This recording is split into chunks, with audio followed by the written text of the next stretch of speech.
Do you want to know a secret? This tale of foolish people long ago, I know what happened and what is true, but I don't know how it should end. Hello and welcome back to Dragon Age.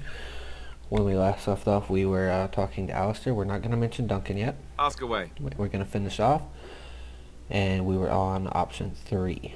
Have you seen the uniform? It's not only stylish, but well made. I'm a sucker for good tailoring. That's just in public. In private, we have these yellow and purple tunics, right? Much more comfortable, and you don't break the beds when you jump on them during a pillow fight. Pillow fights? I mean, no, of course not. I meant sword fights. With rusty swords, dripping with acid. The kind that puts hair on your chest. You don't really want to know about my being a Templar, do you? It's really quite boring. Poke, poke, poke. Tell me everything about your life, Alistair. All right, if you insist. It's not like we have anything better to do, right? The truth of the matter is that I did hate going to the monastery. The initiates from poor families thought I put on airs, while the noble ones called me a bastard and ignored me. I felt like Al-Eamon had cast me off, unwanted, and I was determined to be bitter. But I took some solace in the training itself, I guess. I was actually quite good at it. The education, mostly, but also the discipline. You need to have a disciplined mind in order to use the abilities we have. It was difficult, but rewarding. I never really felt at home anywhere, though, until I joined the Grey Wardens. And Duncan felt my Templar abilities might be useful for when we encountered Darkspawn magic, so I kept it up. What about you? Do you have anywhere you consider home?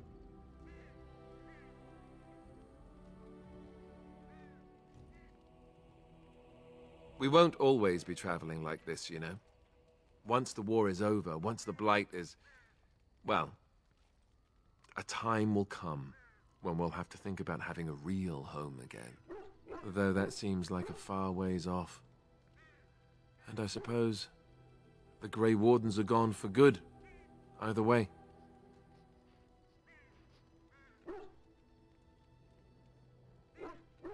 Maybe. Could you? I don't know what I'd find out there that would be any different. I guess it would depend on where I was going. Anyhow, now I've sidetracked us. We'd better get back to what we're supposed to be doing right now. What do you need? Ask away. You never asked? All right. If you want the full explanation, I'll give it to you. The thing is, I'm used to not telling anyone who didn't already know. It was always a secret. Even Duncan was the only Grey Warden who knew. And then, after the battle, when I should have told you, I don't know, it seemed like it was too late by then. How do you just tell someone that?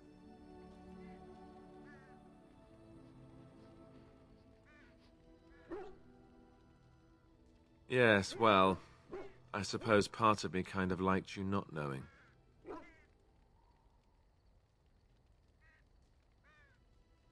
They treat me differently. I become the bastard prince to them, instead of just Alistair. I know that must sound stupid to you, but I hate that it shaped my entire life. I never wanted it, and I certainly don't want to be king. The very idea of it terrifies me. For all the good it does me, my blood seems certain to haunt me no matter what I do. I guess I should be thankful that Al-Eamon is far more likely to inherit the throne. If he's all right. Oh, I hope he's all right. And for what it's worth, I'm sorry for not telling you sooner. It was a dumb thing to do. I guess it's kind of a relief that you know now. Let's go.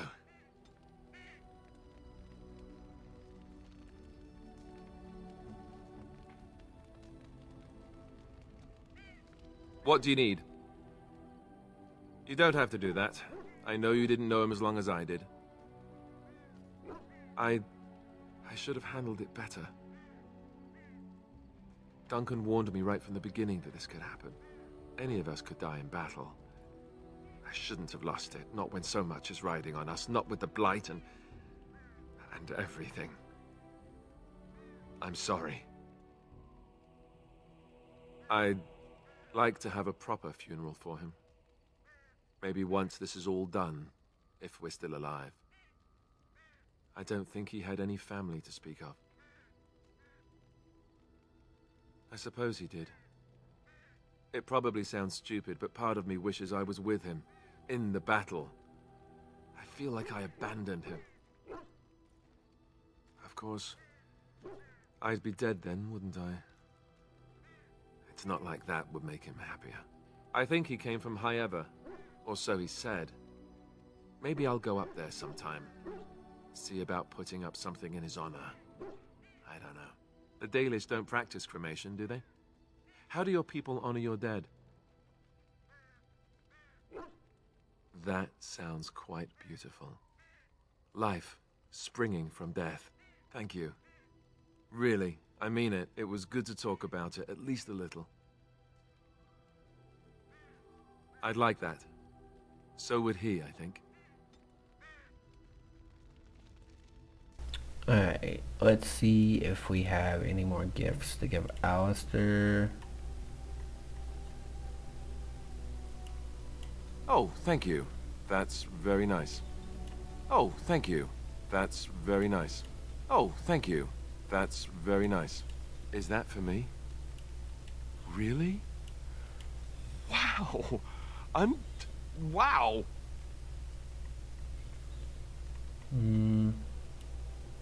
No, bad idea. Awful. Don't do it.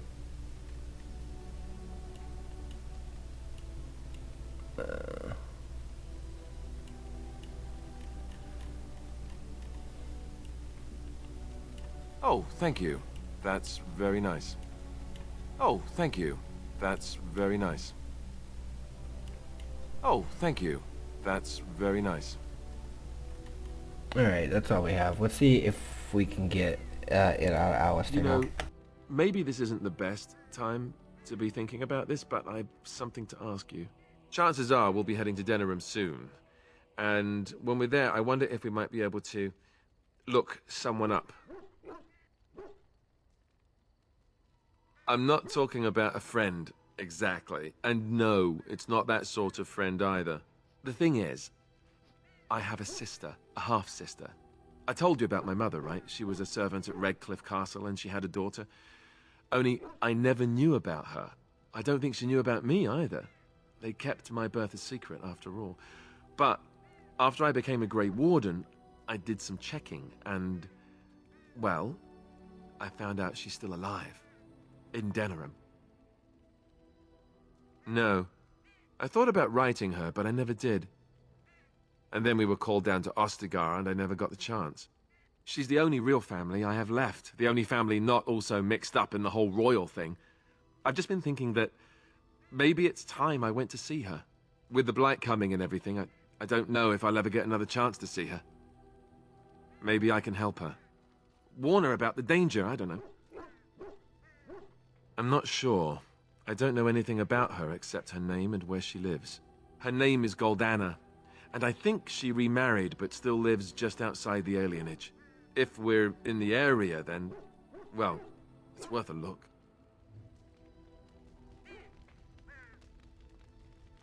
Why are we stopping?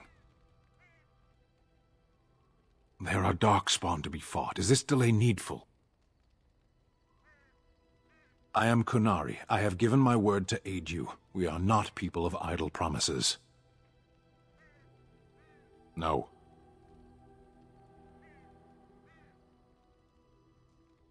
Get used to disappointment. People are not simple. They cannot be summarized for easy reference in the manner of, the elves are a lithe, pointy-eared people who excel at poverty.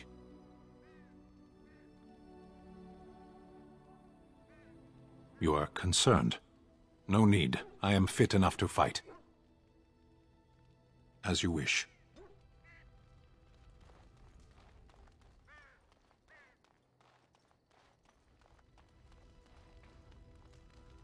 What do you wish of me?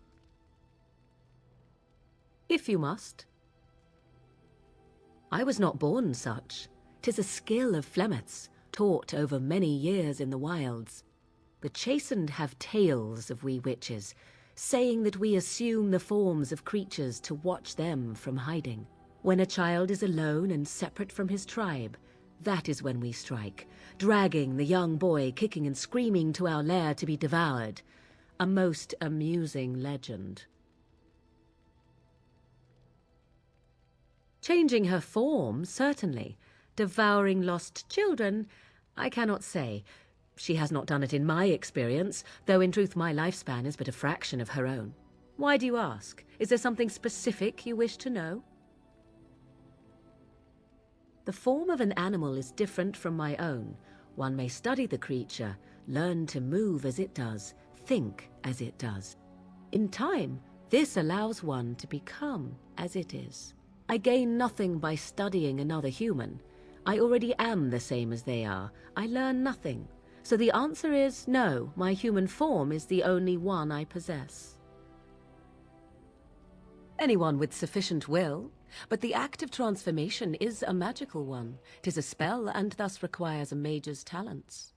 If you had a notion to learn such a skill for yourself, sadly, you must remain disappointed.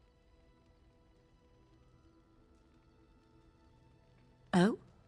Then I have no doubt your people do much to keep their talents well hidden from humans. I wonder if I was to ask one of your keepers of the origin of their magics, if there would be any relation to what I was taught. Ah, this makes sense according to what I know of the elves. Alas. There were nights when the wilds called to me, 'tis true. You look upon the world around you and you think you know it well. I have smelled it as a wolf, listened as a cat, prowled shadows that you never dreamed existed. But my life is as a human. I am under no illusions to the contrary. They do not shy away from me. To their senses, I believe I seem like any other of their species. As to what they think, I truly cannot say. Just as I am still human, no matter my form, they are still animals. Thus they cannot speak, even were I to ask. Indeed. Have you an opinion on my abilities, then? Am I an unnatural abomination to be put to the torch? Oh, you're simply full of surprises, little man, aren't you? But enough of such talk. Let us proceed, lest the dust gather on us.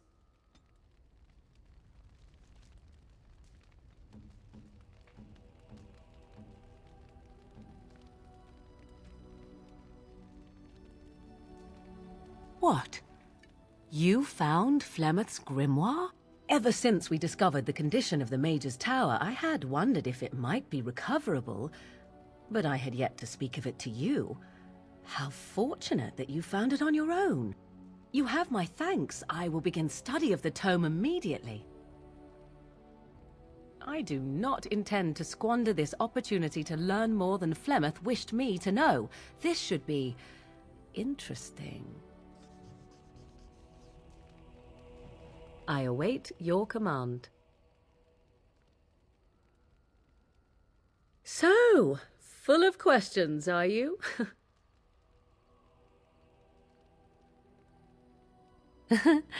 You are very cute to ask so many questions.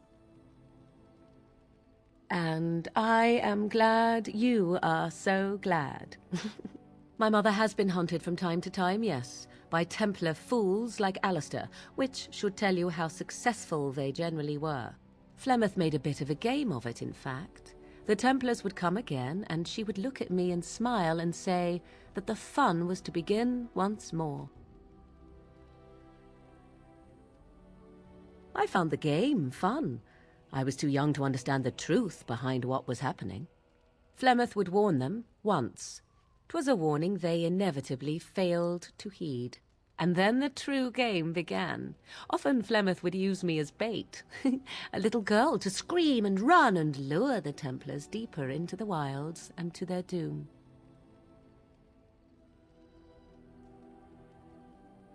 Sometimes, eventually. Thankfully, the wilds is a vast place. Once they found us, Flemeth would simply move us elsewhere, and we would be lost within the forest once again. I did not understand the danger we faced until I was much older. I had never heard of apostates or maleficarum. You do not know? The zealots use that word for any magic they do not control. The chantry sees any mages not leashed to the circle of magi as apostates, and apostates could become maleficarum, evil mages that resort to blood magic and become demon-enslaved abominations. It may even be true, still, those of us who prefer freedom see no reason to submit.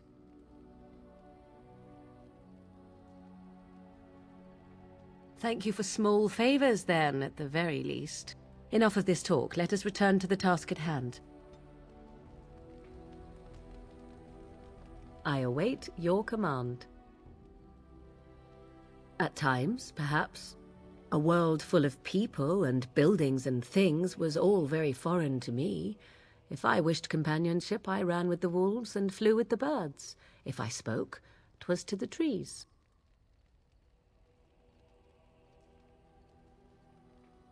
Such simple pleasures will only enthrall for so long.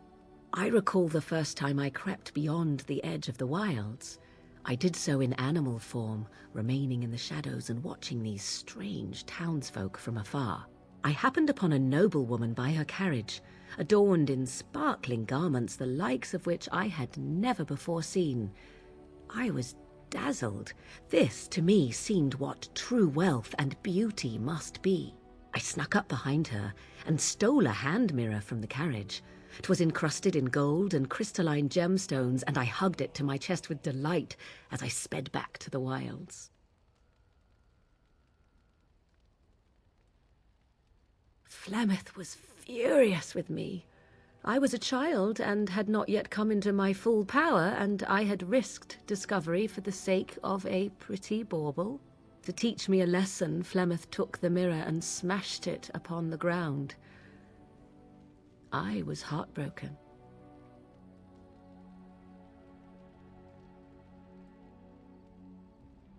Beauty and love are fleeting and have no meaning. Survival has meaning.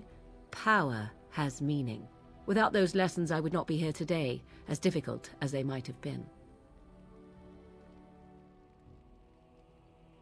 Do I not? I am still an apostate mage, even if I have left the wilds. The Darkspawn are yet undefeated. No, there is much that remains. To return to your original question, perhaps my time in the wilds was indeed lonely, but such was how it had to be. I find myself at times wondering what might have become of the girl with the beautiful golden mirror, but such fantasies have no place amidst reality.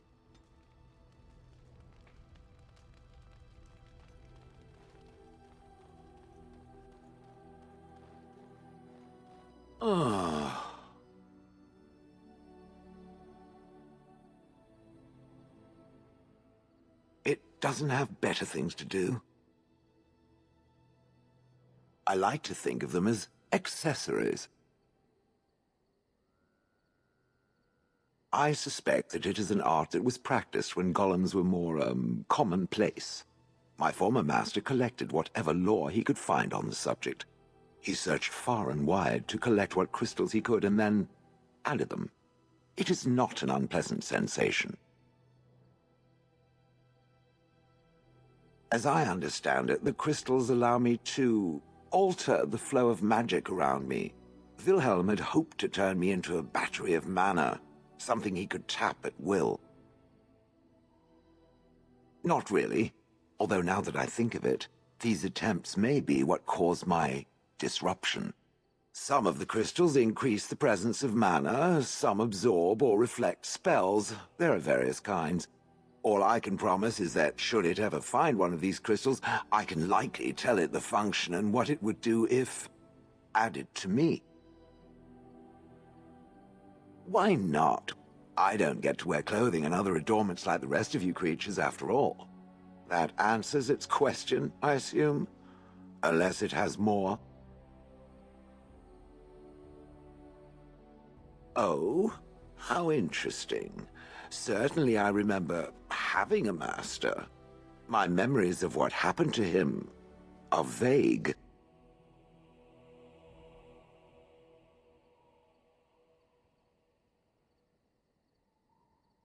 So some belabored description is now called for, is it? Oh, very well. My former master enjoyed experimenting upon me. I remember that much. There was tinkering with spells, and then the crystals. He was very eager to alter my function, I think. Bah! I am no mage, and he did not explain himself to me, any more than it would explain itself to a sword. He possessed my control rod, and back then, it would have prevented me from doing anything he did not command me to, no matter how I might have wished to. So what happened? I am unsure. He was experimenting, and then nothing.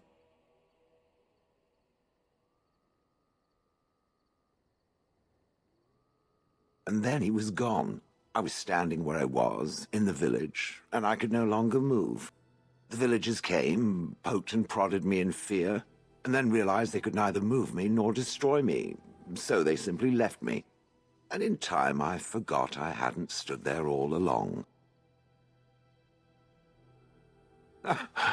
In fact, at first I found it more of a relief. For so many years I'd had to leap to that little toadstool's every command. Get this, pick up that, put it down, pick it up again. The gall! At first I'd hoped he'd simply decided to leave me there paralyzed, an acceptable trade-off. After years passed, I simply stopped caring. I think I was ready to move on. Another few years and the moss would have covered my face, and then where would I have been? Whatever the mage did seemed to render the control rod useless, for which I should be thankful, yes? And provided it doesn't decide to copy his experiments, not that I would allow it, it has nothing to fear from me. Much. The things that it fights, and it fights things often, that is a different story. Let us get back to the walking and the fighting. My stone is beginning to itch again.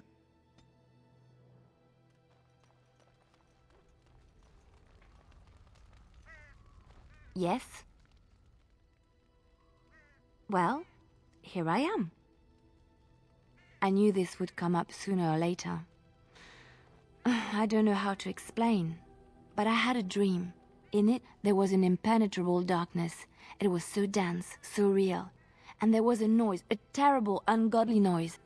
I stood on a peak and watched as the darkness consumed everything.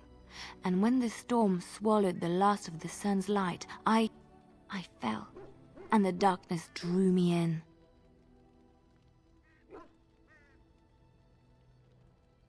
I suppose I did. That was what the darkness was, no? When I woke, I went to the Chantry's gardens, as I always do. But that day, the rosebush in the corner had flowered. Everyone knew that bush was dead. It was grey and twisted and gnarled, the ugliest thing you ever saw. But there it was, a single beautiful rose.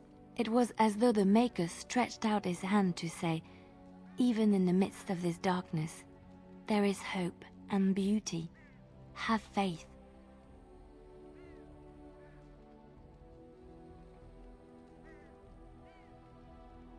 In my dream, I fell, or maybe I jumped. I'd do anything to stop the blight. I know that we can do it. There are so many good things in the Maker's world. How can I sit by while the blight devours everything?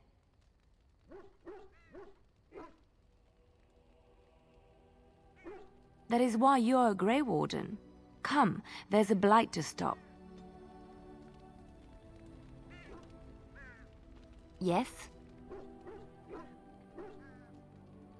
Well, here I am. What is meant by someone like me? Did you think I was always a cloistered sister? The Chantry provides succor and safe harbor to all who seek it. I chose to stay and become affirmed. We affirm our belief in the Maker, in Andraste and the chant, but other than that, there are no vows taken. I was a traveling minstrel in Orlais. Tales and songs were my life.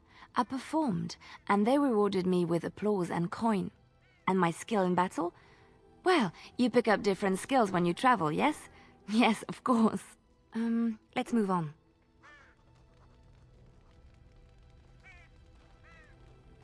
Oh, it's been a long day. Rest would be welcome. Yes, of course. I am just a little weary. As you may have noticed, I'm no spring chicken.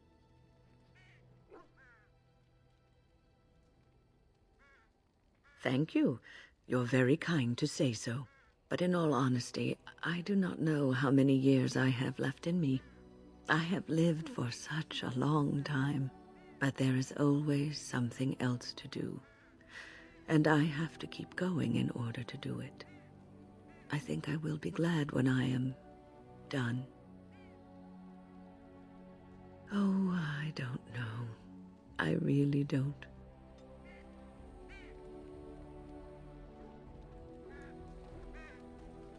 Here I am. Oh, this should be good. Go ahead.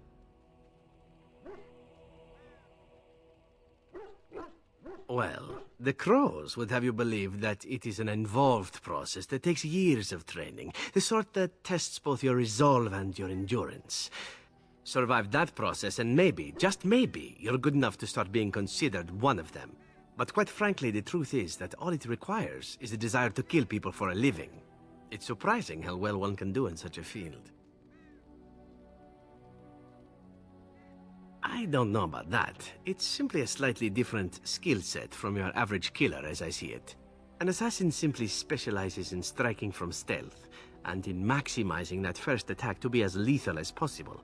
Debilitate your foe, either by poison or by crippling their limbs, makes any follow-up combat you need to engage in that much simpler.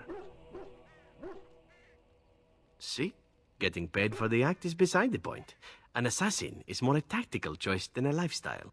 Of course, the crows like to pretend that their abilities are trade secrets, shrouded in shadows and wrapped in a blanket of mystery. So let's just keep this between you and me, shall we?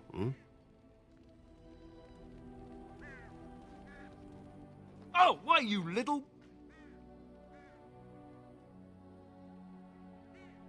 Your furry friend here took offense at me getting near his food. He snapped at me, look.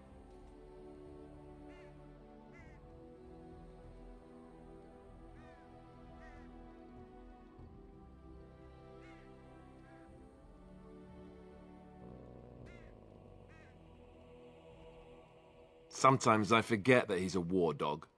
That'll teach me.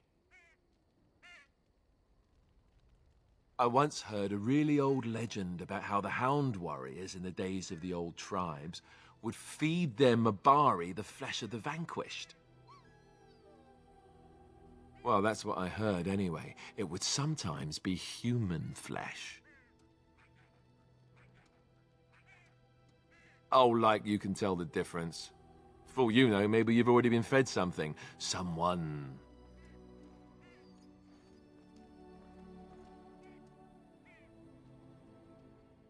Hey! Look at what your fool dog placed in my pack. A putrid, half-eaten hare is not something a woman wants to find in her unmentionables.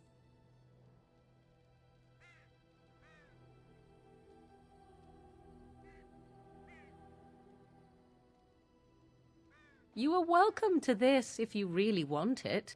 The dirty mongrel can have this back. There. And tell him not to do it again.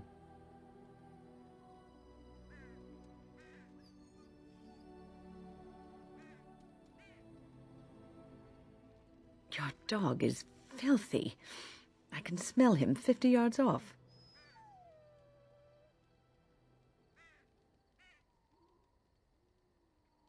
That may be so, but all the same, I would like your permission to bathe him.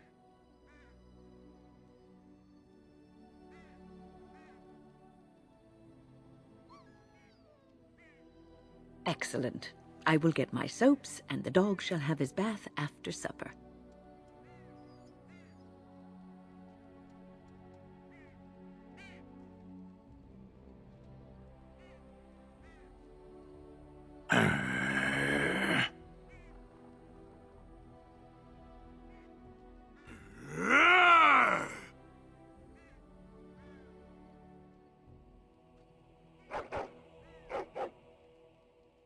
You are a true warrior and worthy of respect.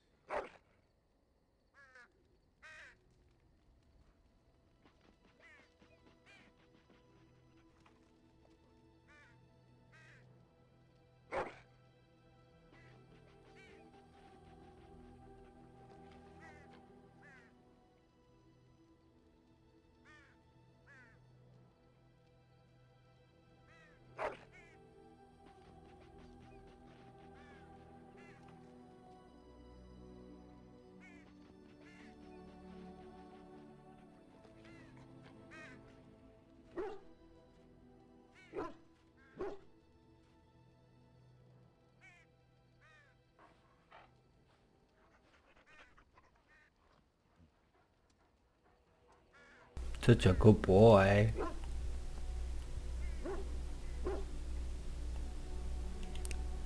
Good boy.